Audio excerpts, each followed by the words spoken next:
Hi again, everyone, and welcome. I'm Sean, APC Sports Manager. Again, welcome to APC webinar series. Good morning, good afternoon, good evening to everyone. Today, we invite you to introduce IWAS and wheelchair fencing sports. We will soon touch upon the history of IWAS and IWAS sports.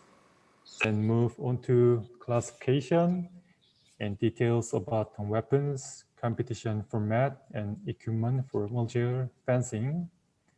Last but not least, also sharing some experience about what is needed to start these sports. Also, IWAS development project. For that, we are very happy to have Mr. Alberto Cruz Garcia. I was a wheelchair fencing development officer. Thank you, Alberto, and IWAS for giving us this opportunity. Alberto? Perfect. Yeah. So without further ado, I give you Mr. Alberto. The floor is yours, please. Thank you. Well, hello, everyone. I assume that we are a lot of different schedules, so the same good morning, good evening, good day to everybody. And well, thank you very much for inviting me. Really inviting us, because the invitation was for IWAS, but now I'm here with the opportunity to present a little bit of our sport. So thank you. And just really quick to introduce myself. I am from Costa Rica. I've been a fencer. I've been working a lot in a lot of international events. I was the technical operation manager for Rio 2016 in the Olympics and the Paralympics. And now I'm working with IWAS in the development part. I'm the development officer of the federation. And our main goal is to have, as soon as possible, as many countries and athletes competing in wheelchair fencing.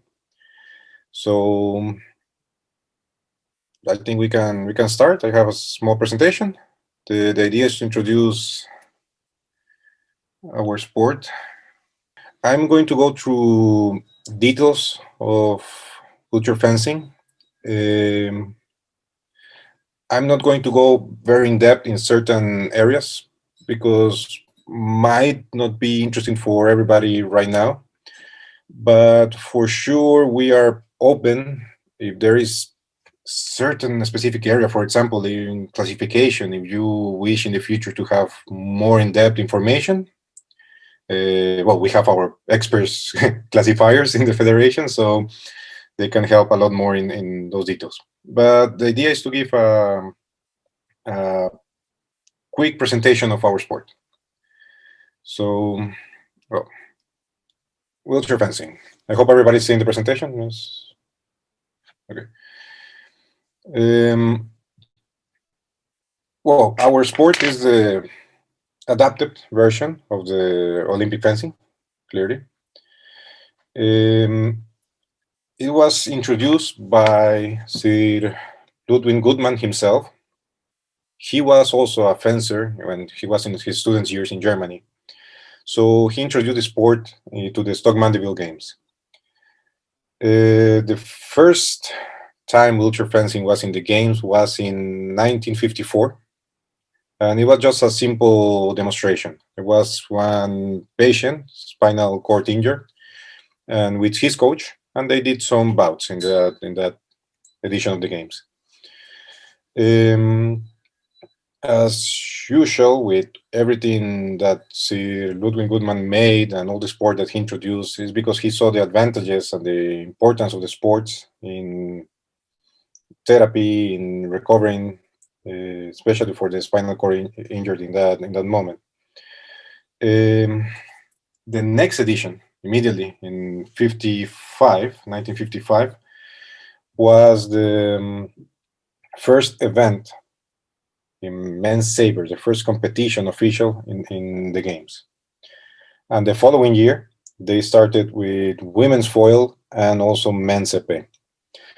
There is, for me, a couple of nice details that I discovered when I was preparing this thing, is that women's épée was introduced in that moment was still Stock Mandeville Games in 1962. So international competition for women épée started in 1962, while the able-bodied version, the Olympic version, the women's épée started until 1988, and the same for the games. So it was very interesting that in wheelchair fencing, women are already fencing in a lot more events than in the able-bodied version before. In the Paralympic Games, starting in Rome in 1960, wheelchair fencing was one of the 8 sports that was in those games, and it has been there since. In every edition of the Paralympic Games, we have wheelchair fencing. Of course, some changes in events that have been fencing, but right now for Tokyo 2020, we will have all the events in individual and 4 of the 6 events in teams competition. For Tokyo 2020, we will have for the first time women's saber. All these things that I'm talking about, saber, foil, épée, I will explain a little bit later what they are. And I think it's interesting to note that, well, a big change was made in Atlanta, in the Paralympic Games in Atlanta, because it was the first time that we have the categories that we are using today, A and B competing.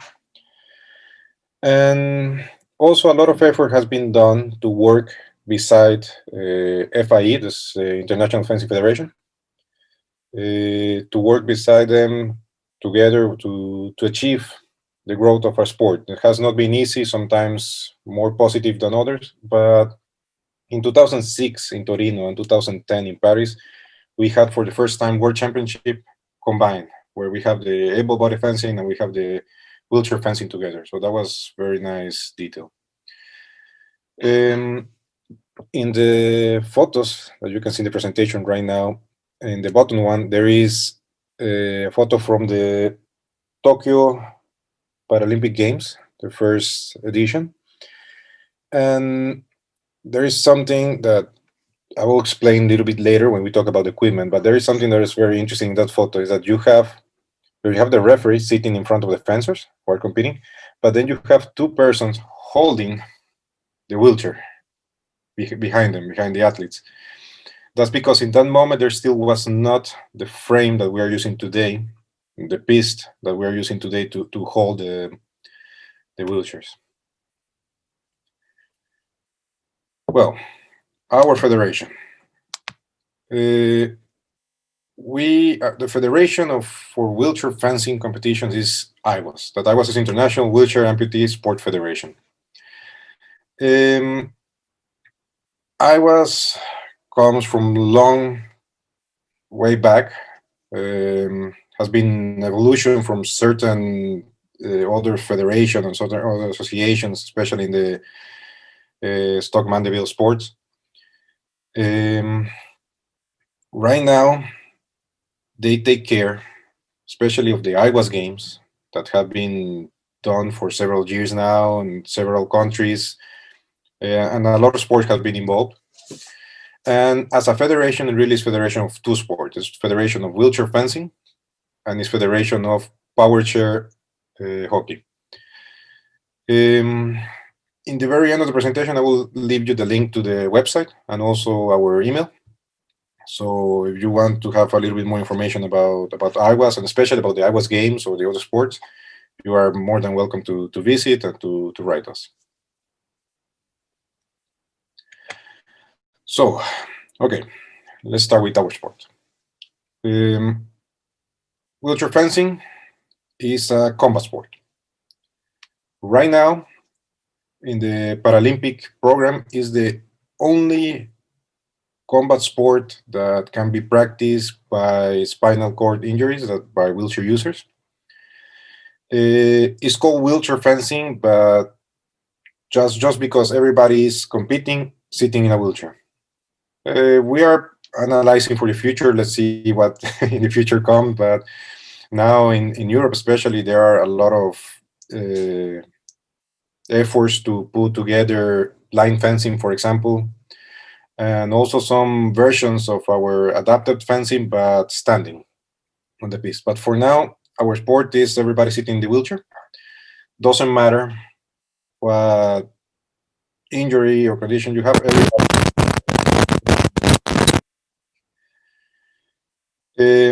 As I explained before, it's a combat sport. The idea is to beat the opponent, and basically using weapons,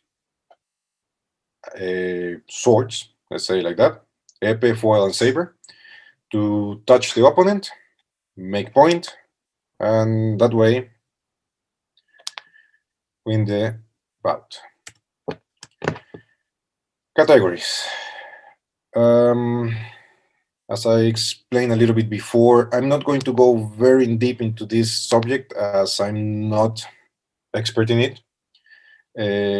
Clearly, I don't need to explain the importance of classification in Paralympic sport because we are all here. I know that we have the experience in that.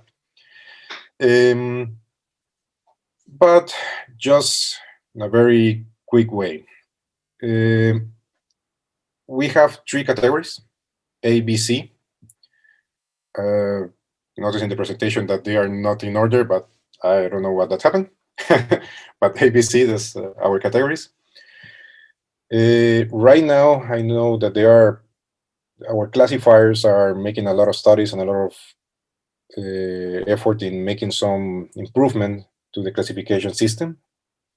Probably soon we will have some announcements, some changes, but for now and until the games, these are the 3 categories that we have. In the Paralympic Games, only A and B compete. Really quickly, category A are the fencers or the athletes who has a better trunk mobility. Usually you will have there some athletes with a spinal cord injury, but that is really low, maybe amputees, maybe some CP athletes. For category B, that changed a little bit because now they have less control of the trunk, maybe less control of the weapon arm. And category C is sadly not a Paralympic competition, but we have it in our World Championships and World Cups with a bigger degree of, or lower degree of mobility in the trunk and strength in the arm.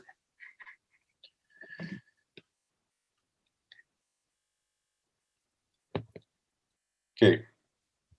As I've been talking before, we have, I keep saying foil, épée, saber. Well, even if we are just one sport, and there are a lot of similarities between the weapons. We have 3 specialties, three events, let's say like that. And we always like to joke that even if they are very similar, they are like playing football, volleyball, and basketball.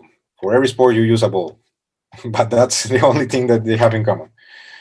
Not exactly true, but there are a lot of things in common, but in general, every weapon has their own valid target, every weapon has their own tactics, every weapon has their own technique. All our athletes, that's the big difference with able body fencing. In able body fencing, the athletes only practice one of the weapons. There's a lot more specialization. In our case, all our athletes practice at least 2, some of them even the 3. But for the Paralympic competition, they can only compete in 2. So they try to specialize in 2 of the 3 weapons. The weapon that we have here right now is the foil. Historically, the foil was invented in France some centuries ago. And it was invented as a training weapon. Because can you imagine, in that moment, fencing was martial art. They were using swords with real point that could really injure someone for the duels or things like that. So they invented the foil to train, to be able to train for those weapons. So the valid target in foil is, as you can see in the image on the left, is just the torso, back included. Making touches in the back is quite difficult, but sometimes happen. Head, arms, and everything from the waist down, wheelchair and legs, are not valid. This is a weapon that you have to touch with the point. If you don't touch with the point, the touch is not valid. They use, as you can see in the photo, they have a full uniform.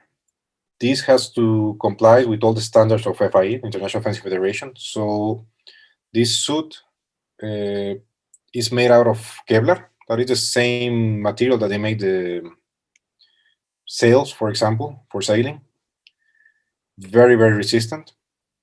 And the mask also, they have to withstand certain number of newtons of pressure. So it's very, very safe in that aspect. Even if we have a weapon in the hand, even if we have this steel rod, but in general, it's a very, very safe sport.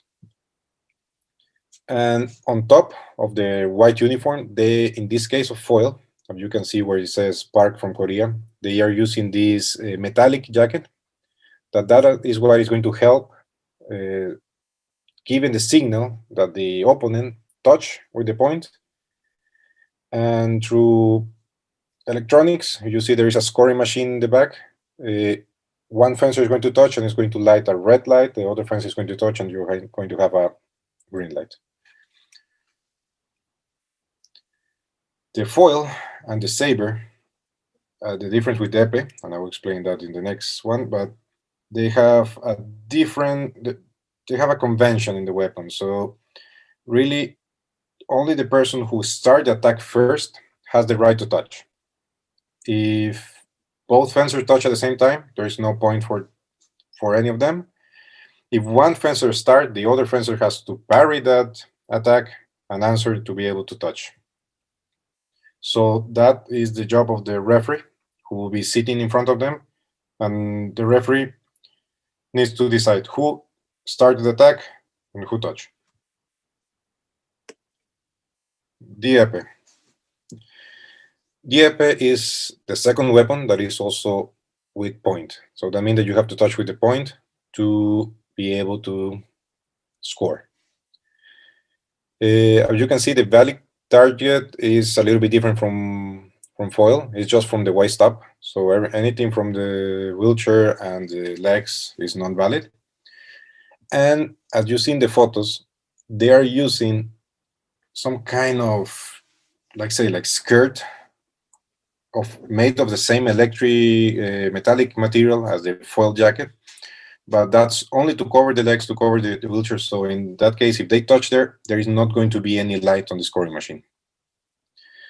The épée itself is a little bit heavier than the foil, has a bigger protection in the hand, and that's because the arms now are a target, also the head. And the big difference is that in épée, there is no convention. The first person to touch make the point. If both touch at the same time, they both have point.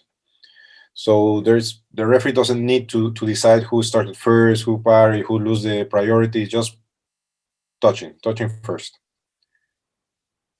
In that aspect, the rules might be the simple one of the three weapons, but still is highly technical, highly tactical. They're all quite difficult. And finally, the saber is our third weapon. This one is a little bit different from the others. As I told you, all have similarities. They share some things. The other This target area is the same as épée, it's from the waist up.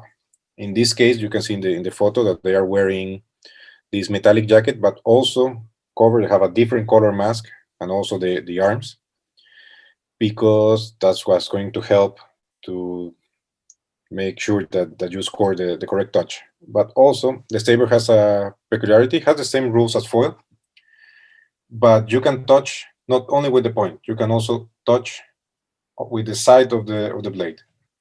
The Saber, as I tell everybody, if you imagine the foil and the épée, that would be like the weapon that are using the Three Musketeers, right? But the Saber is the weapon that are using the pirates. That's it. So with the Saber, you can cut in a in a certain way. As I told, the rules are the same as foil, so you need to start the attack first. This weapon is very, very fast. And there is amazing when you see the bouts, the amount of movement that the fencers have going forward and backwards, and it's very, very hard for the referee sometimes to see the action because of the speed.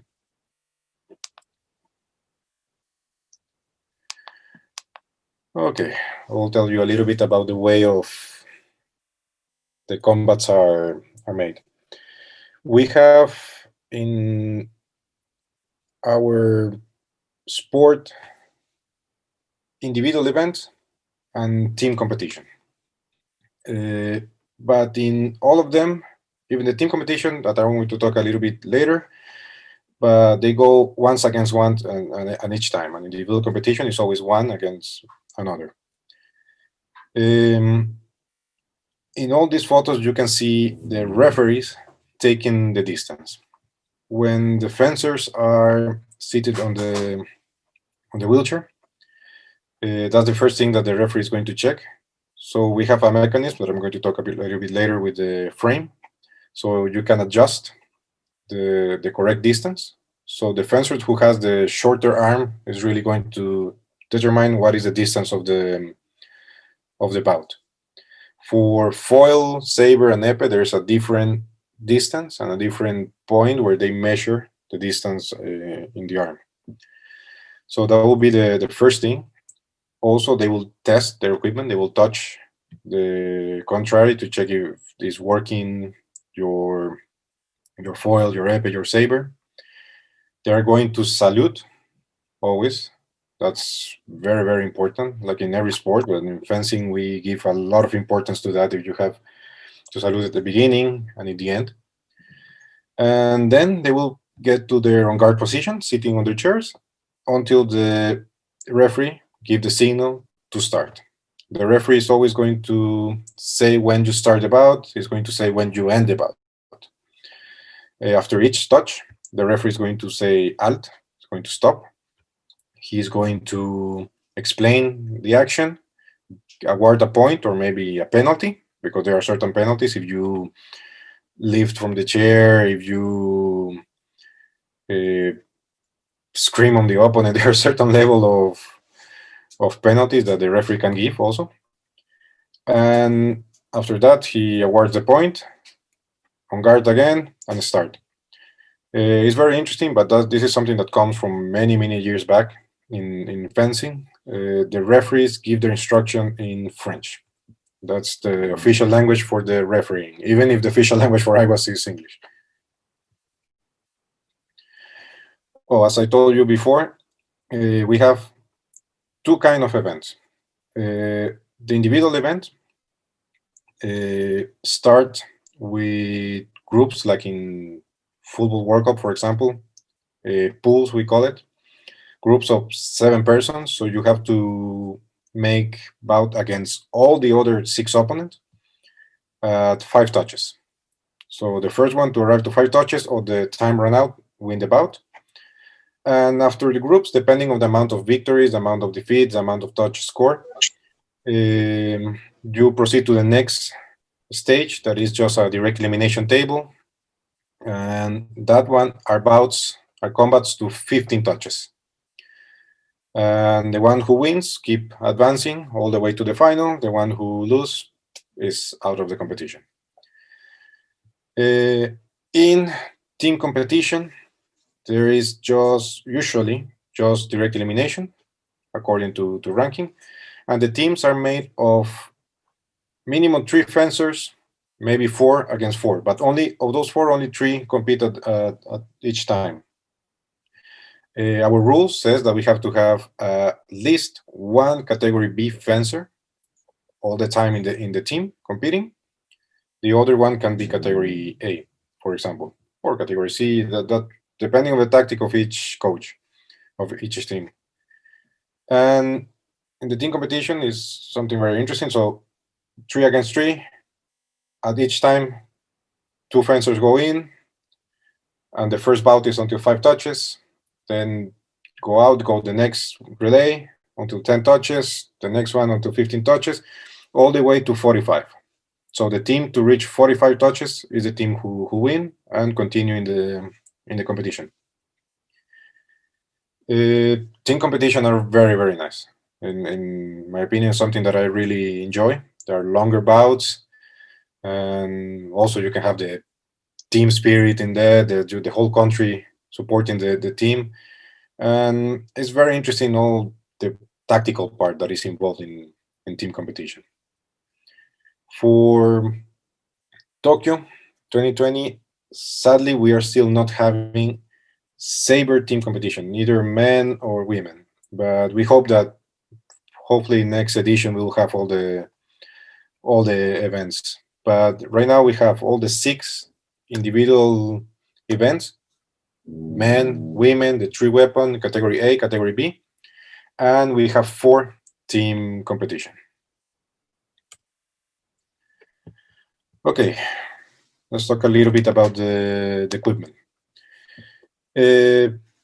Fencing wheelchair is a very simple wheelchair. There is no, if you compare it with wheelchair that you use for athletics or wheelchair that you use for basketball or tennis, our wheelchair is quite simple.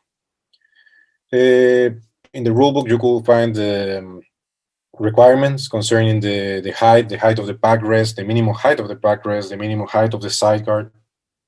We only use 1 side guard on the side of the non-weapon arm. Also, there is a minimum height, but this normal procedures in every sport. So you have to check the equipment, they have to comply with certain measures. But again, our wheelchair is quite simple, and the reason because of this is because it's just it's just fixed on the frame. So they are not going to move really the wheelchair. They are going to move on the wheelchair, forward, backwards, to parry, to attack, but the wheelchair is not moving. So there's nothing very special about it except complying with the measurements. They are one important thing is that category A, the seat must be completely parallel to the floor. Cannot have any angle. For category B, could have some angle down, up, even the backrest, depending if the classifiers approve that there's special need, we can adapt the wheelchair. But in general, they are all pretty similar, pretty standard. The frame.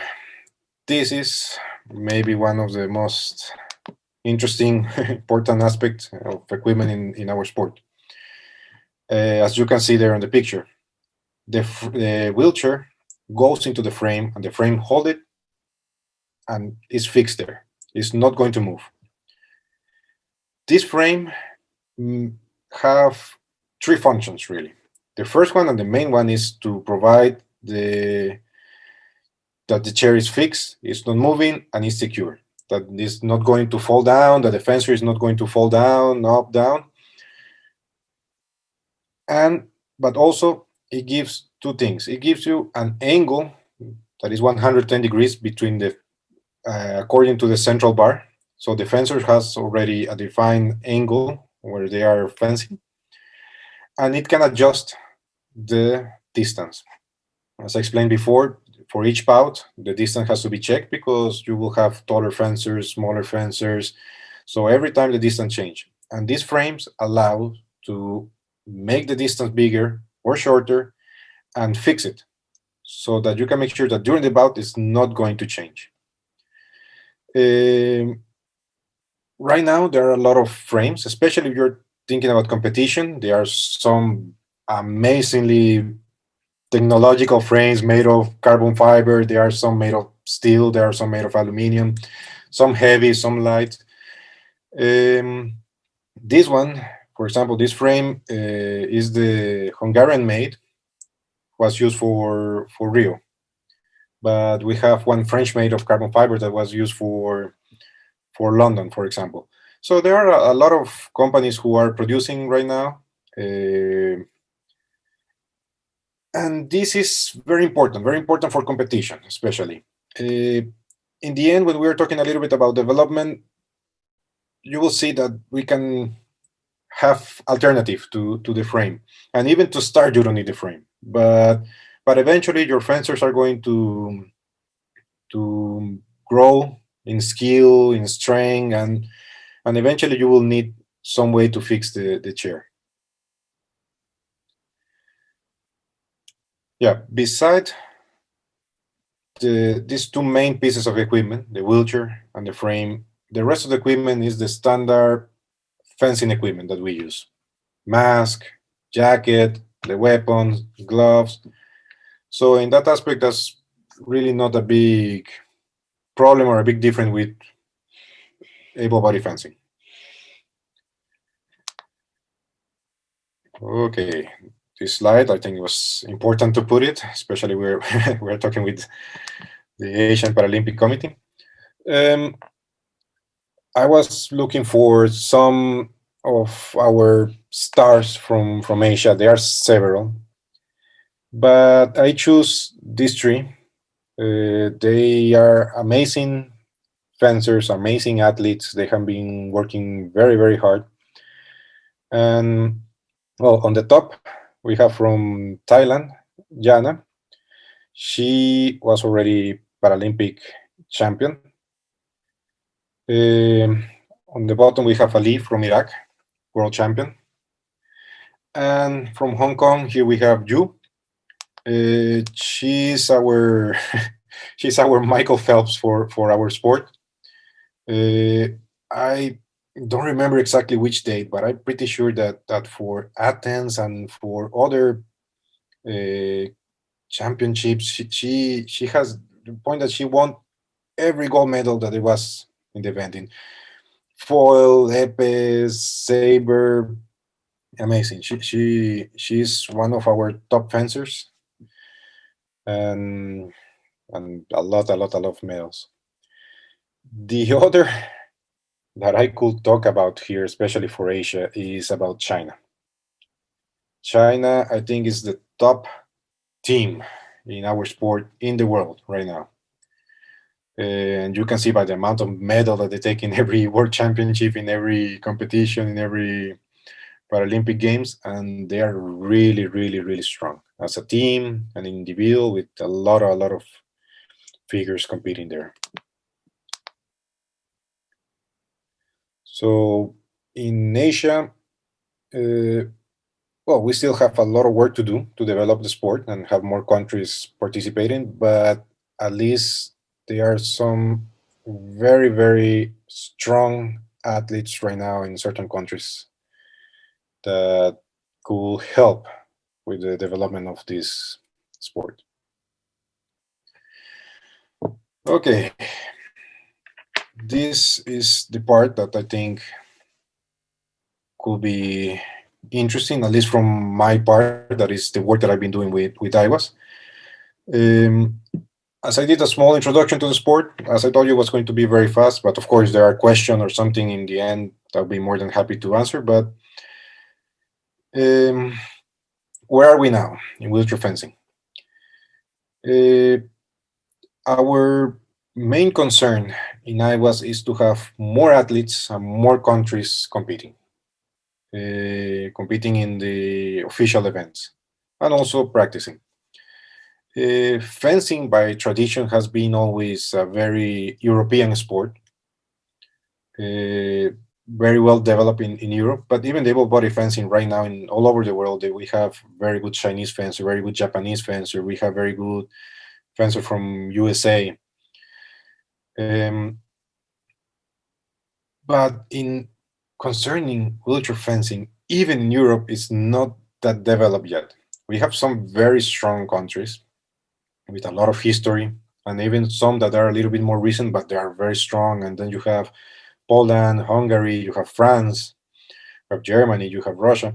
But even in Europe, the sport is not completely in all the region, and definitely in the other regions is a lot less. As I told you already, Asia has some very strong fencers. In America, we already have now one Paralympic champion from Brazil, and Brazil and USA, they have been working very hard, but still we are just starting. And in the Africa region, we still have a lot of work to do. So one of our main goals right now is to promote the practice of wheelchair fencing and to help in any way that we can. But by experience, some of the big problems that we have found, and again from personal experience from Costa Rica, is that you may have interested coaches, you may have interested even from everybody fencing, they have interesting coaches in the start and everything, but people are always scared by two things: scared of how do I start, and scared about the equipment that we need to start. So these 4 photos that I put here, the top one on the left that you see, there are practicing saber. There is one that is sitting on a normal chair, the other fencer is in a wheelchair. This is from Mexico.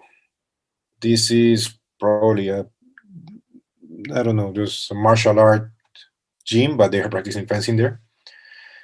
They started not long ago, a couple of years ago, with a lot of willing to do. They knew about wheelchair fencing. We have been supporting them with information, but they have not really, the coaches there, they have not really have any seminars, any courses specific about wheelchair fencing. They were just fencing coaches. But they decided to start, and that's the same way that we started in Costa Rica. No frames, no special wheelchairs. If you have one amputee, just sit them in a normal chair. The other athlete can be, if they are wheelchair users, they can go with their own chair and just start practicing. Mexico right now, they are growing quite fast, and soon they are going to have their first national championship. They already have in several regions of the country, they already have wheelchair fencing. But as I was telling you, even if we're starting, you don't need really any special equipment. Your fencers are going to grow. Your fencers are going to become stronger, and you will want to have more possibilities to do certain actions, certain things. So eventually you will need a frame. But also, doesn't have to be a very expensive frame, doesn't have to be something very complicated or to spend a lot of money. And so the photo on the left, on the bottom, and on the right, on the top, there are 2 alternatives. One is from the IWAS website, that you can visit the IWAS website, and they made this work with the university there. And they have the plans. You only have to download it, print them, and copy them. The plans to make a very simple frame made out of mainly wood that will hold the wheelchair, and you will be able to adjust the distance and to adjust the angle, and you can already practice with that. It's a very simple one, and it's already available there in the IWAS website. The other option on that photo is that photo is in Austria. Even thinking about Europe and thinking about fencing, but not for every country in Europe is like very interesting fencing even, and wheelchair fencing, there was something like was very new. They have been working in Austria now for some years. They already have 9 athletes there. And the way they started was that they got those pallets that you see there. And in those pallets with some straps, they just hold the wheelchair. And that's a very easy option to start practicing. I know that in France, some 20, 30 years ago, when they started, they were doing exactly the same. They were not using frame. They didn't have any frame. So they start just with pallets, holding the chairs and practicing there. The last one photo, that was from Costa Rica. Before this, we already have some time practicing. We already have some time that we started the sport. At first, we started without frame, but eventually, what we decided is that we were going to build our own frame. Of course, following all the rules, all the specification of IWAS, making sure about especially safety. That's the main concern. But for us, was not easy concerning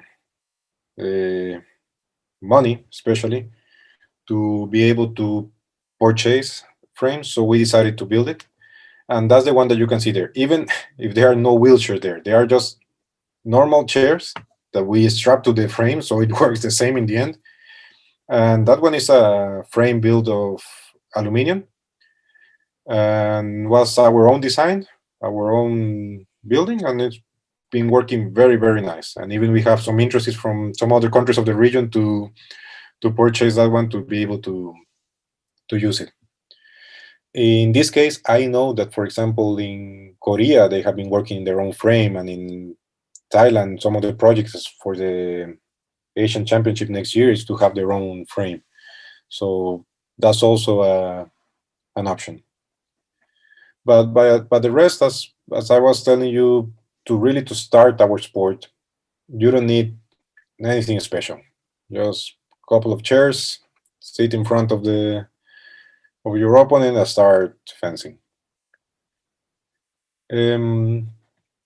Concerning IWAS development projects right now, we are working really hard to have more people participating in our events. So one of the projects that we are moving forward is to be able to have more satellite competition, not only the World Cups, not only the World Championship, but more satellite competition in every region. So this will be an event, especially for new fencers or for young fencers who maybe their level is not that high yet to go to a World Cup, but they will be able to participate in this tournament. We have already a couple in Europe, and we are trying to do now in the American region, and hopefully in Asia soon we'll be having also. Also, we know that one of the main necessities to be able to produce more athletes is to have more coaches and more technical stuff, let's say like that. We need more classifiers, we need more coaches, we need more referees. So what we are starting to do in Europe, there's already happening, in America we already did, are more seminars, coaching seminars, classifier seminars, classification seminars, referee seminars, and exams. Same thing, I think in Thailand for next year for the Asian Championship, there's going to be a referee seminar if everything works out. So the idea is to make more, and right now we are working hard on making like some, let's say like IWAS wheelchair fencing school. We are working with the Brazilian Paralympic Committee, who's very interested, and we are making some work together to put in Brazil, in the facilities of the Paralympic Training Centers, on this coaches school. So we are going to have next year 2 seminars for coaches, very complete, very big ones, 10 days to 15 days of training there, learning a lot of subjects, not only fencing, but also physical training, psychology, other things. Also, we are going to have referee seminar there, and we are going to have classification seminar there. Our hope is that in the future we can do something similar for every region. We are just waiting to see where we can do it.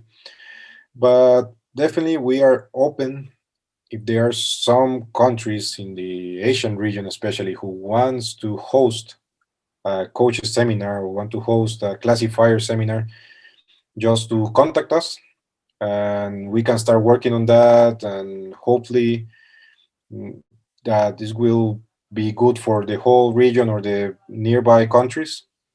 And we'll look for the expert and help from behalf of IWAS, help as much as possible to develop the wheelchair fencing in the region.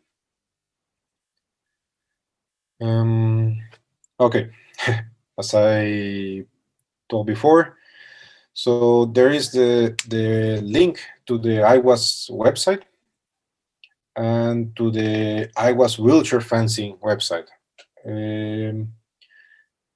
There are two different websites, even if it's just the same federation, but one is specific for wheelchair fencing, the other is more general about IWAS, and then you can have information also about the IWAS games and other things.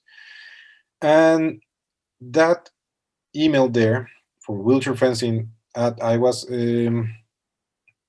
let's say that in a certain way is our general email for information, but specifically if you are having some question and about development and about some ideas and need some help or request, as I told, maybe a seminar or something, you're interested in hosting a seminar, you can write us there, and for sure we'll be in contact and working together to achieve as much as we can.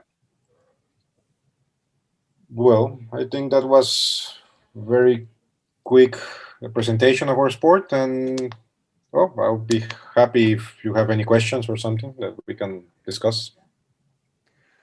Well, thank you, Roberto, for a comprehensive information about wheelchair fencing, sports, and also sharing a great story in terms of promoting and developing the wheelchair fencing in some reasons. Well, it's time for ladies and gentlemen from floors.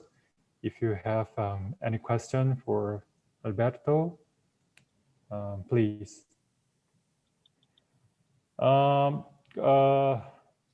got two questions from chat window already. So the first question from Lachav Mishar. The question was how many categories of these sports, but I believe this question already been answered during the session. But if you have any specific point that you would like to hear from Alberto, you can explain a little bit more, or Alberto, if you have any point to add to this question, you can answer. Perfect. Well, concerning the categories, as you said, there was in the presentation, but I know that I went a little bit fast on that part. Again, if you're interested more in that specific case, I'm sure that in IWAS they'll be happy to have another seminar just specifically about classification, as is really a very important subject anyway for our sports, right? But yeah, basically we have three categories. Sport classes, I think we have more. We are working with 4 or 5 sport classes, but they share categories. So for the competition, we have only 3 categories: A, B, and C. For training, of course, every athlete, every category has their own specific situations. But for training, usually they train together. The same as we train men and women together. That's really not a problem at all. But for competition, yes, very, very clear, category A, B, and C. And really quickly, again, as I told, is basically concerning the control of your upper body, as wheelchair fencing is basically our athletes has maybe more difficulty with the mobility of the lower extremities. So Category A is fencers that they have a very good control of the upper body, that they can move forward and backwards without any problem. Category B, they have a little less control and maybe a little more problem with the weapon arm.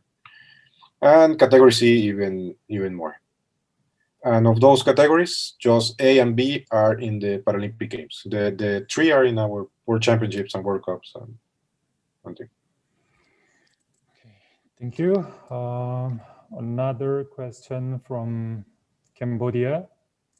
When will the seminar in Thailand? Okay. Second, that I'm going to leave there the email for anybody who wanted. Seminar in Thailand. I don't know yet.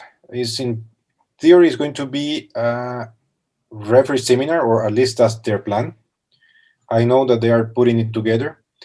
It's probably going to be before the Asian Championships.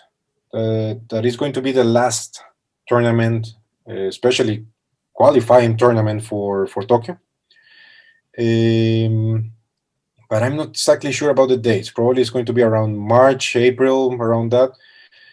Definitely, when everything is set together, you can visit the IWAS wheelchair fencing website. It's going to be there. And in any case, if you are interested in that, this is a referee seminar. Just write to the email. We'll be happy to give information as soon as we have it. Okay.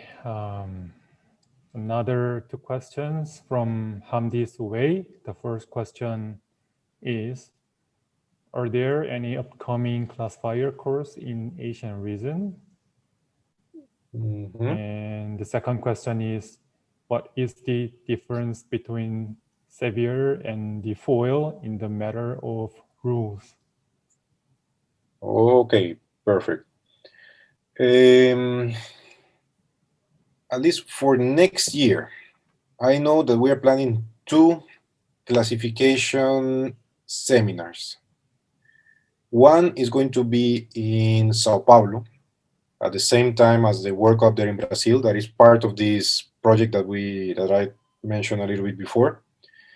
Even if it's in Sao Paulo, it's open to everyone all over the world. But I know that sometimes traveling from Asia to America is a little bit complicated. We are planning a second classification seminar in November next year. But that one still doesn't have any host for that seminar. I don't know if it's going to be in Asia, it's going to be in Europe. But again, that doesn't mean that we cannot do more. If there is any country, any federation, any Paralympic committee in the Asian region who is interested in hosting a classification seminar, we will have the theoretical part, practical part, exam, and so they can contact us and it can be arranged. That's the good thing. Is not difficult to do it. Well, maybe for this year, who knows, the start of next year, we don't know how the situation of the coronavirus is and everything, but definitely after that, there's no problem in organizing one. We contact our classification commission. They will assign the expert who is going to go, give the seminar, make the exams. And that way we can prepare more national level classifiers. And even if those are interested in continue, some trainees for international level classifiers, as we really in IWAS are needing right now to have more classifiers, so that will be welcome. So again, the one in November, I'm not sure where it's going to be. We'll find out later. But if somebody wants to organize one, some country wants to organize one in Asia, just contact us. We can arrange that. The second question was about Saber and Foil. Yeah. Well, concerning the points, the scoring of the touches, they are the same rules. They don't change. What that means is that if I want to touch, I have to start my attack first than my opponent. And the person who is going to decide if I started first or not is the referee. If my opponent started first than me, he touch and I touch is going to be always his point, even if the two lights go on. The only way for me to do in touch is that if he attack, I will parry, I will stop his attack, I will answer, and we will touch. Even if we touch at the same time, the point is going to be only mine. So there is that game of saying something and answering, and we say like it's like writing a sentence that you have to play with. They have exactly the same rules in Saber and in Foil. The difference is the way you touch and the area. In Foil, is only the torso who is valid, and you have to touch with your point. In Saber, is everything from the waist up, including the arms and the head. And you can touch with the point also, but basically Saber is a cutting weapon. So that means that you touch with the side of the blade. So the technique is quite different in that aspect. But that's the main difference. The rest of the rules, or let's say like this, the idea of how what you must do to make the point is the same.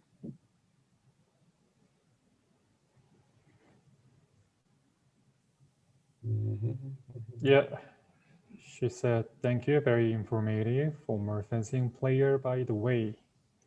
Okay. Let's go to another question from NPC Taipei. Should we participate in the competition first, then could join the seminar?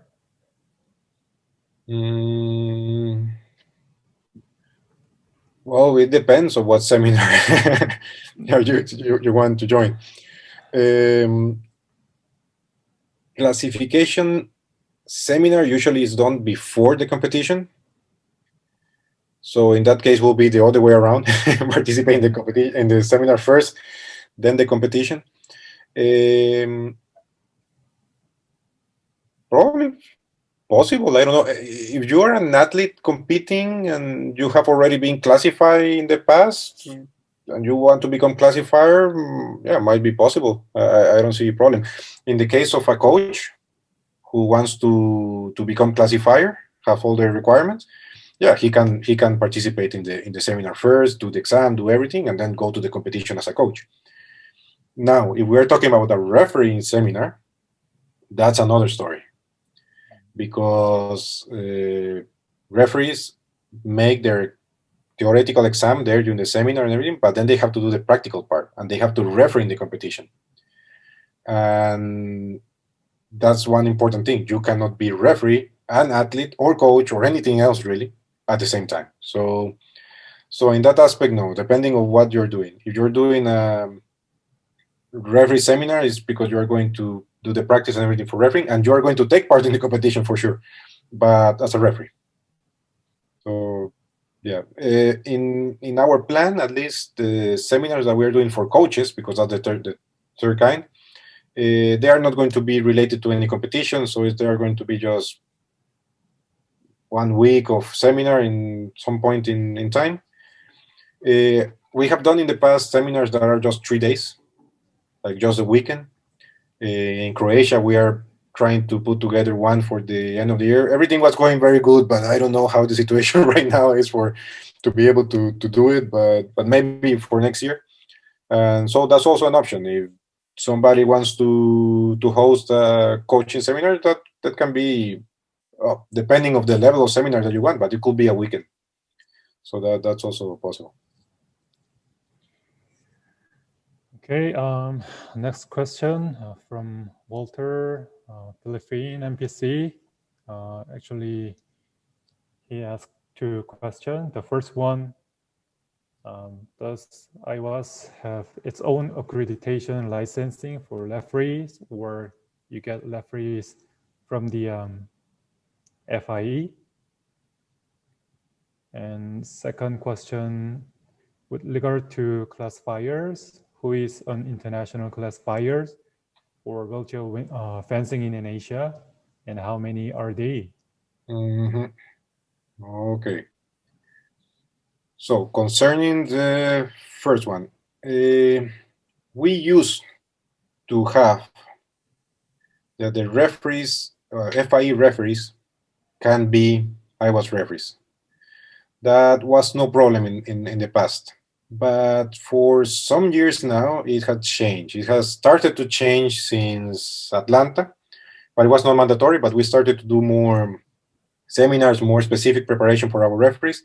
But definitely from, let me think, Rio was 2016. So from 2015, we have been making sure that only IWAS referees with IWAS license can referee our competition. That doesn't mean if you are FI referee, that doesn't help. Of course, FI referee have a lot of knowledge, a lot of experience. They have to go through their own exams, and we have a lot of referees who are both, who are FI referees and IWAS referees, and that's very, very normal. Or national level fencing referees who are also IWAS referees in wheelchair fencing. But even if the rules, because the general rules of our sport is the same for able body fencing and for wheelchair fencing, is the same. But we have some very specific situation, and now with the latest rule change that the FIE has put, for example, the non-combativity situation and other that we are not applying in our sport. And also there are certain differences, especially of course the guard position in the wheelchair and other things that we consider is important, even if you're an FIE referee, to do the seminars and to get the license for IWAS. So you are aware of those small differences. So right now, if you want to referee satellite competition, no, national level is another story. But if you want to referee in a World Cup or World Championship or even games in the future, you definitely need to do the IWAS exam. But with that said, all FIE referees are welcome. They already have a lot of experience, so it's a lot easier for them. It's just one more step, one more preparation. Classifiers. Classifiers in Asia. Let me think. Until some years ago, our head of classification was Mang from Hong Kong, but he's not anymore. He's not working anymore with us, sadly. But classifiers in Asia, I know we have two from Hong Kong. Let me check really quick. This information should be really easy to find. But while I'm looking, something that is very, very important for us is that we are lacking a lot of classifiers in IWAS right now. And this is a situation we think that is quite normal in the aspect that none of our classifiers is dedicated only to wheelchair fencing. Of course, they have their jobs, and a lot of them are doctors, and a lot of them are physical therapists, and other are coaches, so they have other duties. So we are looking for more. The majority of our classifiers are Europeans, and still we have not much there. But from Asia, yeah, we have one from Hong Kong. We have two from Hong Kong.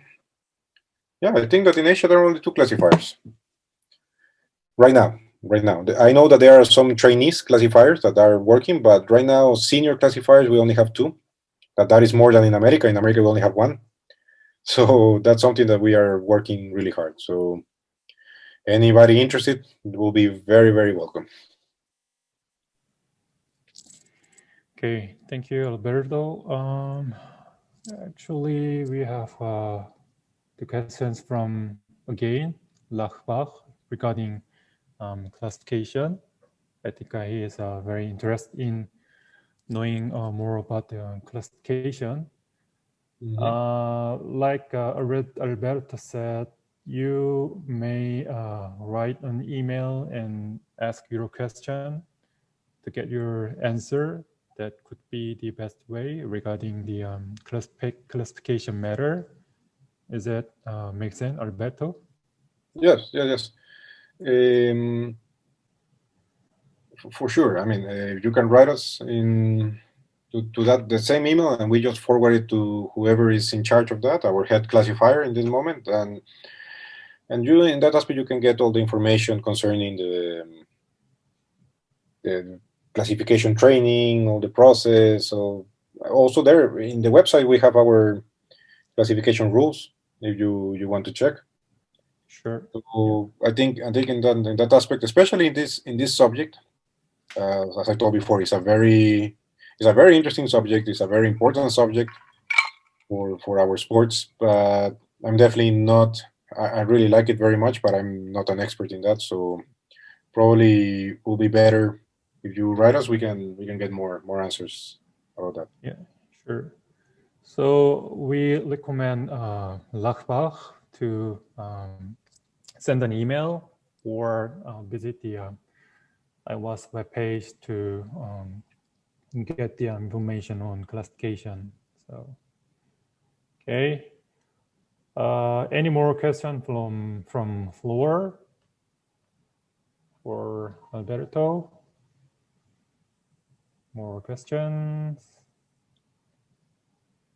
Nope. Okay. It seems. I think this is for all for today's session. Thank you again, Alberto, for your great presentation. Also, great answers to all these questions from floor.